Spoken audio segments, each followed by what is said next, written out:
Boys don't worry. அக்கா love பண்ணி breakup ஆயிடுச்சுன்னா நம்மளால ஒன்றும் ஃபீலே பண்ண வேணாம். அந்த ஃபீலிங்கை கொண்டு போய் அவங்க தங்கச்சிக்கிட்ட சொல்லி தங்கச்சியை போட்டு லவ் பண்ணிட்டு ஜாலியாக இருக்கடா. போங்கடா பாய்ஸ். எதுக்குடா ஃபீல் பண்ணுறீங்க?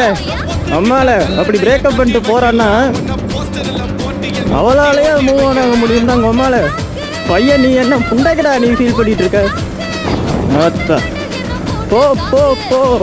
கடலில் என்ன மீனா இல்லை, நம்மளால பிடிக்க தெம்பு இருக்கா? போய் குடிச்சிட்டு போயிட்டே இருப்போ. எப்படி போனது திரும்ப வர போறது இல்லை. அவளை நினைச்சு நீ எதுக்கு தம்பி ஃபீல் பண்ணுக்கிற? போ பார்த்துக்கலாம். எப்படிலாம் சொல்லலாம், பட் ஜோக்கர் புண்டை, நீயே ஒரு ஜோக்கர் புண்டை அப்படின்ற கதையா?